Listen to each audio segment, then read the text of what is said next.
Hello Internet, my name is Amelia, I am the girl with the funny accent, and I am asexual. What a lovely way to start a video after being gone for 2 months. Happy Pride everybody, oh my god. I cannot believe it's freaking July already, that's crazy. Happy Pride, I'm recording this at the end of Pride in the US and the beginning of Pride in the UK, so however you've been celebrating or will be celebrating in the coming weeks, I hope you have a wonderful time. I hope that you are able to be yourselves and be the most authentic version of yourselves you possibly can be and celebrate that. If you're hearing like wind noises, that's the wind. I have the window open, it's too hot not to. It's hot, man. For Pride, we needed to talk about representation. And I know that representation is something that people talk about a lot, and about how, yes, we're getting better, but we're not doing good enough. We're not doing well enough. Good enough is not correct. We're not doing well enough on representation. One of the groups that is underrepresented and is not so much even talked about being underrepresented is asexuality. So I'm gonna talk about that. It is covered under the LGBTQIA+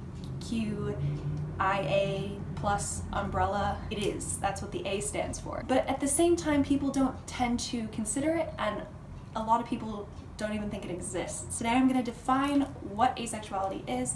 I'm going to talk about some of the biggest myths.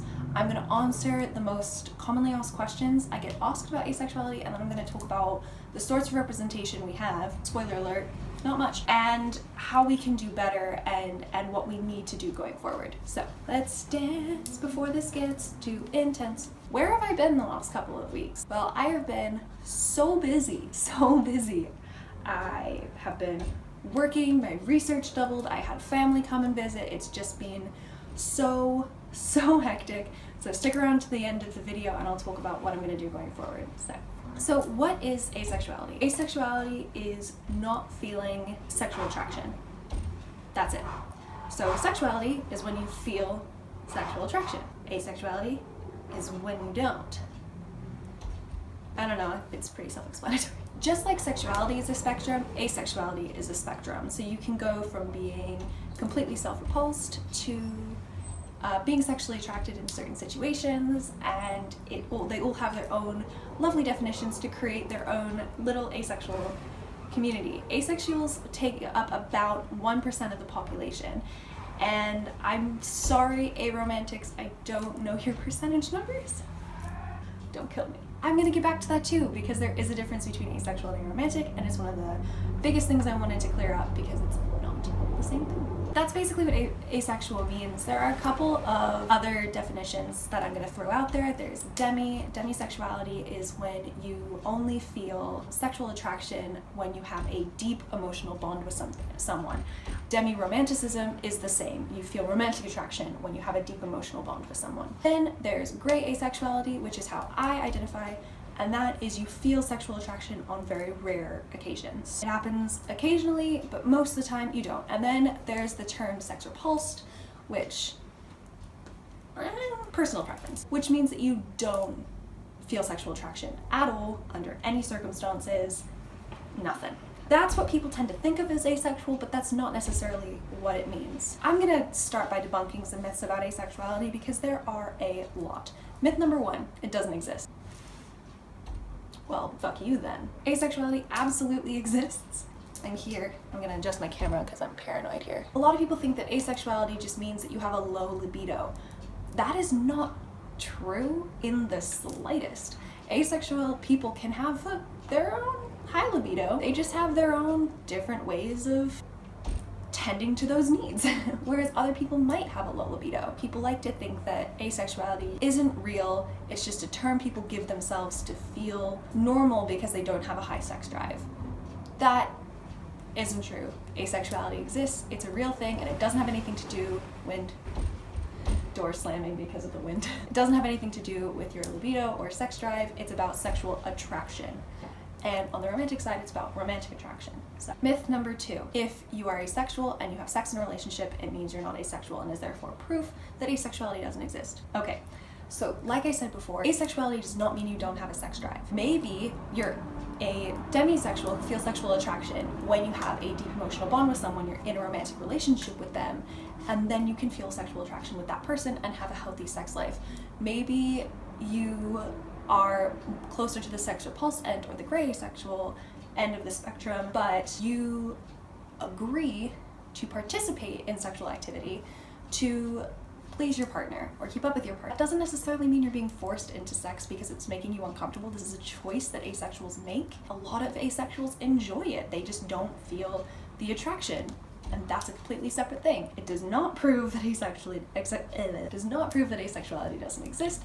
It just proves that asexuals are willing to engage in that sort of activity, even if it's not necessarily their first choice, for whatever reason they so decide. Myth number 3, asexuality means that you're not gonna ever be in a romantic relationship. Okay, so this is one of the things I said I was gonna get back to.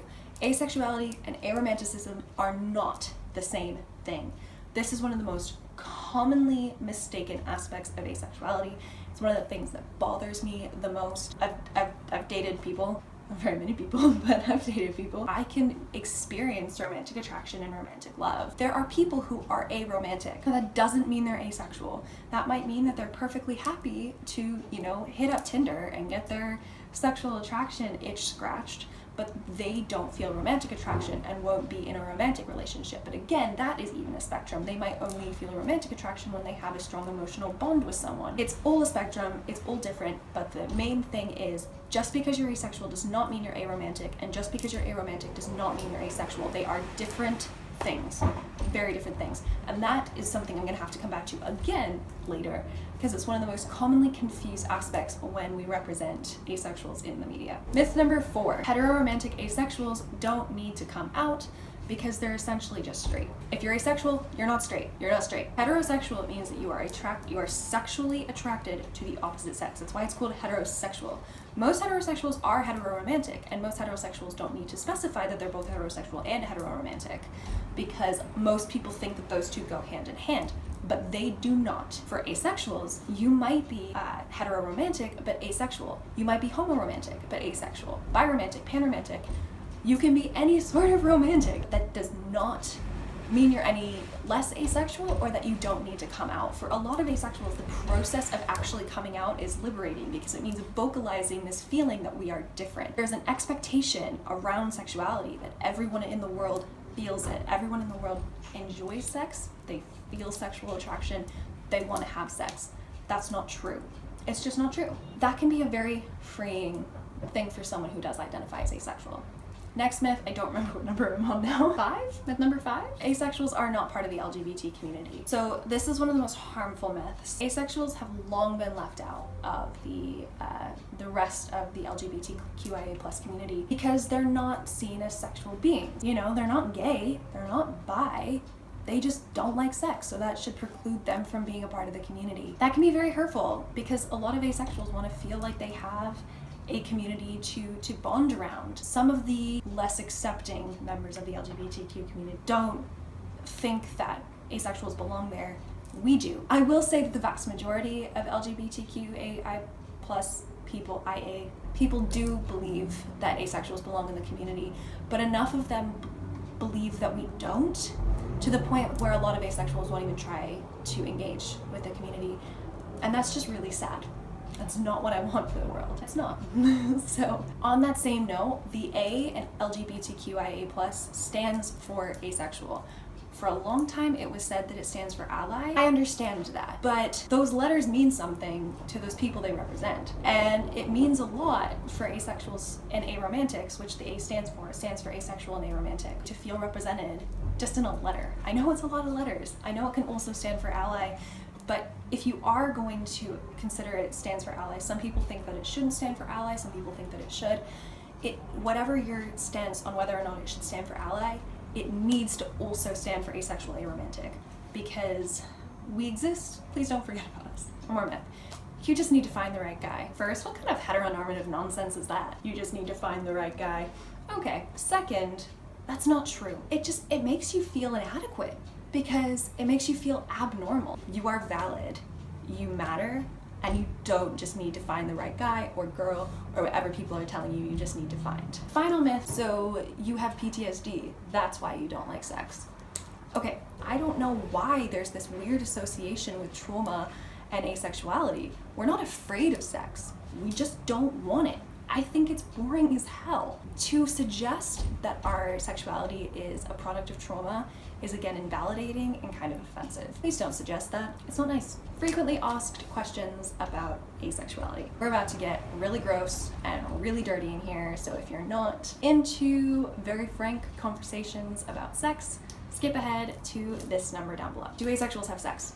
Yes, I have explained this before. Some people just want to please their partners. Some people do feel sexual attraction in certain situations. And just because you're asexual does not necessarily mean that you don't have a libido or a sex drive. We have sex. Question number 2, do asexuals masturbate? Yes. Once again, perhaps you don't feel sexual attraction to another person, but you still feel the need for sexual gratification. A lot of asexuals will find their own way to reach that form of satisfaction, even if it's just with themselves. It doesn't make you any less asexual just because you want to have some fun time with yourself. Have you ever had sex? Okay, now we're getting to the point where I need to tell you something. If you're not asexual, I need to tell you something right now. It is okay to ask us questions about things. It is okay to ask for definitions or clear up some confusion. It is not okay to ask us about our sex lives. It is not okay to say, how many times have you had sex? Do you personally masturbate? Have you ever had sex? Would you be open to an open relationship? That is not your business. If you feel comfortable with a person and you feel comfortable like that person will be okay with answering those questions, go ahead, ask them, but be tactful. Was sent into anxiety-induced tears when someone kept asking me intimate questions about my sex life and my sexual past. Whether it exists or not is not his business. And no matter what I said or did, including crying, he did not let up and continue to ask me questions for another 2 days, including seeking me out at the workplace. I had to quit my job because of the anxiety that it caused. Now that's just me also having anxiety. That's not universal for asexual people. But it is inappropriate to ask anyone a question about their sex lives.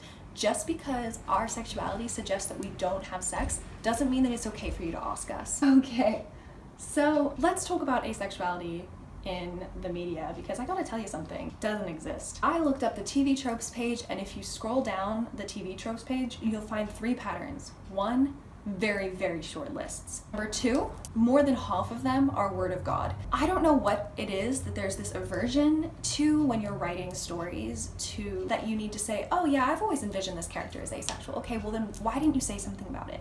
Do you remember the uproar that happened when J.K. Rowling first revealed that Dumbledore was gay? And everyone was like, cool, why didn't you put that in the story? The lack of representation of asexuals in the media has forced the asexual community to take characters who just never get into a relationship at any point in time and just assign them an asexual or aromantic identity. That's disquieting, you know? A lot of people will try and fix it by saying, oh, such and such a background character who doesn't have a girlfriend, they're asexual. That doesn't mean anything. And it also confuses, again, the idea of asexuality and aromanticism. They're not the same thing, and just because someone doesn't have a girlfriend doesn't make them asexual. It just means they don't have a girlfriend. Some people like being single. Doesn't mean you're asexual or aromantic. Third thing I noticed is sadism. There's a conflation with asexuality and certain types of characters that we need to discuss. The first one is villains. Some of the most popular characters who are considered asexual include the Joker, Joffrey Baratheon, Hannibal Lecter, Dexter Morgan. What do these characters have in common? They're sadists. There seems to be this idea, you know, because like there are these villains who are just so evil that must mean they're asexual because they get their pleasure from pain. Gross. I have no problem with sadist characters. Okay, I have some problem with sadist characters, but you know what I mean. Do you remember the depraved bisexual trope or the predatory gay trope that everyone was up in arms about because it seemed to be the only type of bisexual or gay people were preying on straight people? Asexuals now, they're equated with sadism. I don't want to be equated with sadism. I don't want my only representative to be Joffrey Baratheon because he's Joffrey Baratheon. The other conflation that has so many problems is autism. A lot of people tend to conflate people on the autism spectrum with asexuality and aromanticism. It seems to suggest that people who are autistic cannot have romantic attraction or can't have sexual attraction because of their perceived aversion to social situations. You know, they've counted them out as an option. No one wants to be counted out as an option, and conflating those two different types of communities is harmful. It's legitimately harmful, and you're keeping potentially really good people out of situations that they want just as much as everybody else, but because of a perceived fault in their social interactions in the form of autism, they've been considered automatically asexual. It's not true. It's very offensive and problematic. Never assume. Doesn't matter if you're assuming they're straight, gay, sexual, anything. Never assume anybody's sexuality. Some decent examples of asexuality in the media is we had in the show Faking It, there's a background character, literally described on Wikipedia as a recurring background character, Brad, who comes out as asexual at one point when everybody is labeling themselves. Great. Identify it, come out and label it, and be proud about it. There's been a trend recently in YA and adult contemporary fiction to have characters come out and actively say that they are asexual. Game of Thrones had Varys in season 4 tell Oberyn that he's never been interested in sex even before he became a eunuch. BoJack Horseman is famous for having a character come out as asexual on screen. You'll notice how few specific examples I was able to give. There's not very many of them. And the fact that there's not very many of them clearly means that there's a gap that needs to be filled. Writers, write your asexual characters. Script writers, represent asexual characters. Asexuals in the world, talk about it. If you look up famous people who have come out as asexual, the highest number on any list I found is 15. Even though I came out as asexual 3 or 4 years ago, I have never, ever one time met another asexual human in person. Not one time. Not once. In fact, I don't even think I've met any of them online. I mean, I'm sure I have, but no one who's been open with me about it. I know we're a small community, but we are a community that needs to be represented. We need to normalize it the same way we've been trying to normalize other sexualities, the way we've been normalizing seeing people of color and different religions in our media. However slow that process is going, we're making an effort. We need to make more of an effort. Kudos to those writers who are actually trying, and that trend, like I said, in YA and contemporary fiction that does actually seem to be doing something. One of the things we really need to do when we're writing asexual characters is this. Understand the difference between asexuality and aromanticism, and make sure you know which word you're using when you use it. Have your characters verbalize it, or have some sort of proof in story that this character is asexual. Don't just say it after the fact.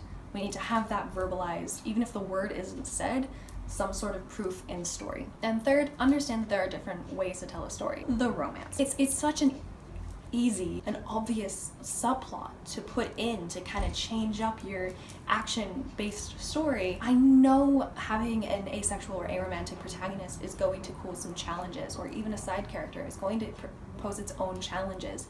But there are other ways to explore a human relationship. That could be friendship, that could be family. Romance is not the be-all and end-all of storytelling. There's other ways to explore it, and it might be a challenge, but it's a worthwhile challenge. So that's what we need to do. We need to include this community, my community. So happy Pride, everybody. I hope you enjoyed this lecture. Homework is due on Thursday. I don't know why I said that. That was really lame. God, I am so lame. If you are a part of the asexual community, please tell me down below, because I'd love to meet more people. Going forward, coming up, all that jazz, I will hopefully be posting more stuff. Now that things have started to settle down a little bit. I'm gonna post a lot about writing, so if you have any questions for me, please leave them down below. You can find my social media in the description as well, so please check those out. If you have any content that you've been missing from me, please let me know what they are, and I will start making videos on that, because I'm trying to go for a video making marathon. Thank you for watching. I really hope you enjoyed it. Happy Pride. I hope you're having a wonderful month, or you will have a wonderful month wherever you are, or however you celebrate Pride. I hope you're enjoying it, and I will see you when I see you. Bye.